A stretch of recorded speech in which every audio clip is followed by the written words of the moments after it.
हम अपने भारतवासियों को अगर हम परम सुखी करना चाहते हैं तो केवल वस्तु और व्यवस्था से नहीं कर सकते। उनका बौद्धिक स्तर सुधरना चाहिए। आज हमारे समाज का बौद्धिक स्तर गिरता चला जा रहा है। बहुत चिंता का विषय है। हम सुविधाएं दे देंगे, हम विविध प्रकार की भोग सामग्रियां दे देंगे, लेकिन उनके हृदय की जो मलिनता है, जो हिंसात्मक वृत्ति है, जो अपवित्र बुद्धि है, ये जब तक ठीक नहीं होगी तब तक हमारा देश धार्मिक देश है। हमारे यहाँ धर्म की प्रधानता है। तो इसी बात को बार बार हम सबसे निवेदन करते हैं कि ये जो हमारी नई पीढ़ी है, इसी से हमारे राष्ट्र की रक्षा करने वाले प्रकट होते हैं। जो विद्यार्थी जन है, उन्हीं में कोई एमएलए बनता है, उन्हीं में कोई सांसद बनता है, उन्हीं में कोई मुख्यमंत्री बनता है, उन्हीं में कोई राष्ट्रपति या प्रधानमंत्री उन्हीं में अपने लोग भी सब थे। अब हमारी शिक्षा केवल आधुनिकता का स्वरूप लेती जाए और व्यभिचार प्रवृत्ति, व्यसन प्रवृत्ति, हिंसा प्रवृत्ति, ये नई पीढ़ी में देखकर बहुत असंतोष हृदय में होता है। इसीलिए कितनी भी शरीर में पीड़ा हो, हम प्रयास करते हैं जितने से जितने सामने हमारे भगवत स्वरूप जन आते हैं, पहले बुद्धि शुद्ध होनी चाहिए। मय्येव मन आदत्स्व मयि बुद्धिम निवेश है, तो निवशिष्यति मय्येव अत ऊर्ध्वम न संशया। तू मेरे में ही निवास करेगा, अर्थात भगवदानंद में। अविनाशी जीव कभी भोग विलास में तृप्त हो ही नहीं सकता। हम अगर अपने राष्ट्र की विशेष सेवा, तो हमारे धर्म का परिचय, जैसे आप जन करते हैं, धर्म का हमारा क्या स्वरूप है, हमारे जीवन का लक्ष्य क्या है। हमें जितना राम जी प्रिय हैं, कृष्ण जी प्रिय हैं, उतने ही भारत देश हमारे लिए प्रिय है। जैसे राम भक्त, कृष्ण भक्त, वैसे ही हमारे भारत देश का हर जन जन हमारा आदरणीय और पूजनीय। पर अब जो मानसिकताएं बन रही हैं, वो हमारे धर्म और हमारे देश के लिए लाभदायक नहीं होंगी। व्यसन का इतना बढ़ता स्वरूप, व्यभिचार का इतना बढ़ता स्वरूप, हिंसा का इतना बढ़ता स्वरूप, ये बहुत ही विपत्तिजनक है। अगर ये बढ़ता रहा तो हम विविध प्रकार की सुख सुविधाएं देने पर भी अपने देशवासियों को सुखी नहीं कर पाएंगे, क्योंकि सुख का स्वरूप विचार से होता है। सुख और दुख की स्थिति सत्य नहीं है, आगमा पाइनो अनित्यास, लेकिन हमारा विचार, और विचार हमारा गंदा हो रहा है। बस हमारा उद्देश्य यही है कि हमारे देशवासियों का विचार शुद्ध होना चाहिए। अगर विचार शुद्ध है तो राष्ट्र प्रियता, जन सेवा, समाज सेवा, ये सब स्वाभाविक होने लगेगा। और विचार अशुद्ध है तो सुविधाएं बहुत हैं, उनका दुरुपयोग हो रहा है।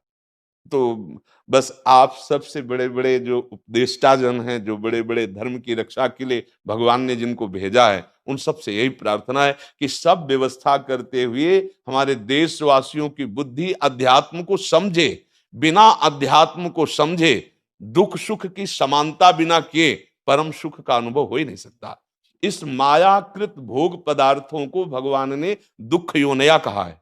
मानो एक बोर्ड लगा दिया, दुखालयम अशाश्वतम।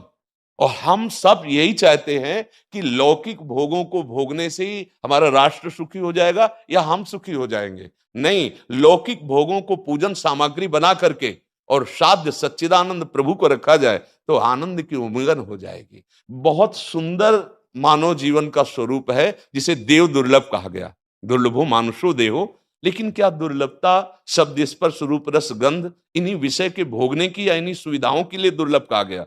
दुर्लभ है किसी सच्चिदानंद सुख के लिए। और उस सुख को तो हम भूले हुए, एकदम बहते हुए शब्द स्पर्श रूप रसगंध के प्रवाह में चले जा रहे हैं और इसी को सौभाग्य समझ रहे हैं कि हमें सुख प्राप्त हो रहा है। नहीं, हम सबसे प्रार्थना करते हैं कि आप अपने धर्म को समझिए। आप अपने स्वा को जहां जहां स्थापित करते चले जा रहे हैं, आप उसे गंदा करते चले जा रहे हैं। मदिरा में, हिंसा में, द्यूत कीड़ा में, बेविचार में, इसे दोष नहीं समझा जा रहा आज। और हमारे शास्त्र और हमारा धर्म इसको निषेध करता है। कलयुग की स्थिति बताई गई है। छोटे छोटे बच्चे व्यसन करने में लग गए। आज स्कूली विद्यार्थी जिनको ब्रह्मचर्य से पुष्ट होना चाहिए, वो ब्रह्मचर्य नष्ट कर रहे हैं। ये बड़ा चिंता का विषय है। हमारे देश के लिए जो जवान चाहिए, हमारे देश के लिए जो भक्ति चाहिए, उसमें बुद्धि और शरीर बल दोनों होना चाहिए। शरीर बल क्षीण हो रहा है क्योंकि व्यभिचार प्रवृत्ति में बहुत कमजोर अवस्था में, जैसे गेहूं की फसल है और गलेथ में काट ली जाए, तो न दाना मिलेगा न सही भूस मिलेगा। ऐसे ही 20 वर्ष की अवस्था तक यदि ब्रह्मचर्य नष्ट कर दिया जाए तो वो गृहस्थ के योग्य में नहीं रह सकता। राष्ट्र सेवा की क्या बात है। हमारे राष्ट्र सेवा के लिए बहुत विशाल हृदय की आवश्यकता है। हमारे शरीर को बहुत स्वस्थ रखने की आवश्यकता है, तभी हम समाज सेवा, राष्ट्र सेवा। तो शरीर और बुद्धि दोनों का स्वस्थ होना बहुत आवश्यक है। तो शरीर को तो नष्ट किया जा रहा है विषय भोगों में। लोग समझने लगे हैं कि मांस खाने से हमारा स्वास्थ्य अच्छा रहेगा, हम बलवान बनेंगे। अध्यात्म बल नहीं तो तेरे शरीर की चर्बी बढ़ा ले, लेकिन तू न काम पर विजय प्राप्त कर सकता, न क्रोध पर, न लोभ पर, न मोह पर, न हिंसा पर। फिर क्या जीवन।